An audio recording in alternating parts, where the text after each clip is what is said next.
Bonjour et bienvenue sur ma chaîne Un thé à Montréal. Aujourd'hui, je vous livre les secrets de la meringue, de la préparation à la cuisson pour avoir une meringue sèche à l'intérieur, mais qui reste moelleuse quand on la croque. J'ai choisi la douille sultane qui donne cette sorte de coquillage. Je trouve que c'est très très beau, mais vous pouvez choisir n'importe quelle douille si vous êtes débutant. Pour les proportions, la quantité de blanc d'œuf doit toujours représenter la moitié de la quantité de sucre. Donc ici, j'ai 200 g de blanc d'œuf pour 400 g de sucre, plus une petite pincée de sel. La règle numéro 1 est de réchauffer le sucre. Vous allez le mettre sur une tôle à pâtisserie et le mettre dans un four très chaud pendant 7 minutes exactement. La règle numéro 2, c'est d'avoir des blancs d'œuf à température ambiante. Pas d'œuf qui sort du réfrigérateur. À la première minute que le sucre est dans le four, on va commencer à battre les blancs d'œufs à vitesse réduite au début et moyenne pendant tout le temps que le sucre est dans le four. Au bout de 6 minutes 30, on augmente l'intensité de notre batteur à vitesse maximale. Puis on va commencer à incorporer le sucre, cuillère par cuillère. 400 g de sucre, c'est assez long à la petite cuillère, mais soyez patient parce que c'est ce qui va faire que votre meringue va être très ferme et facile à passer dans une poche à douille.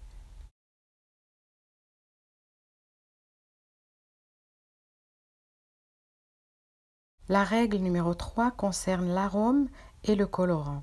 En aucun cas, ils ne doivent être liquides. Pour ma part, j'ai utilisé du sucre vanillé et du colorant sous forme de gel.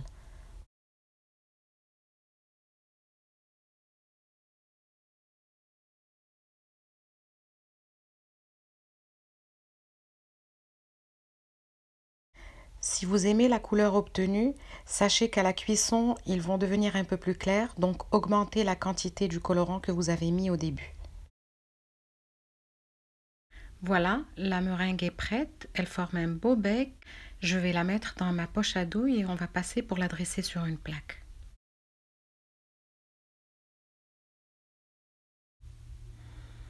Voilà, je n'ai pas choisi la douille la plus simple, mais quand même elle se dresse très facilement, elle est ferme. Et c'est justement à ce moment qu'on sait si on a raté la meringue ou si on l'a réussi. La meringue grattée va avoir tendance à s'étaler un petit peu sur votre plaque. Celle-ci, elle reste exactement comme je l'ai moulée. Elle ne change pas. Ici, j'ai intensifié un petit peu la couleur en rajoutant du colorant à ma préparation précédente. Mais c'est juste que j'avais envie de m'amuser un petit peu avec les couleurs.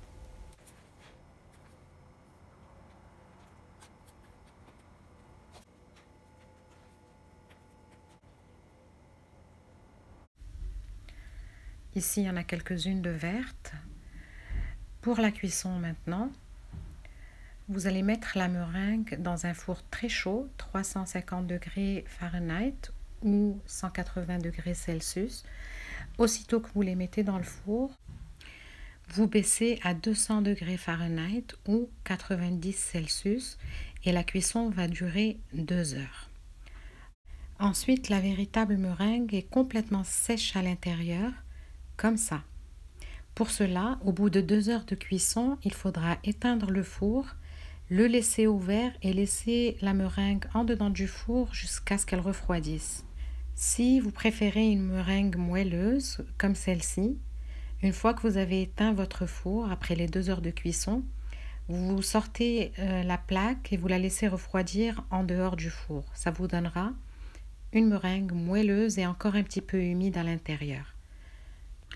Comme vous pouvez voir, ma meringue était pour offrir, donc je l'ai soigneusement emballée sur du papier de soie dans une boîte. Sinon, la meringue reste bonne pendant 2 semaines après la cuisson. Voilà, à partir d'aujourd'hui, la meringue n'a plus de secret pour vous. Si vous la faites, envoyez-la moi sur Instagram, Un thé à Montréal. Sinon, pensez à vous abonner, ça m'encourage. Mettez-moi des commentaires, des likes. Bon appétit et à très bientôt.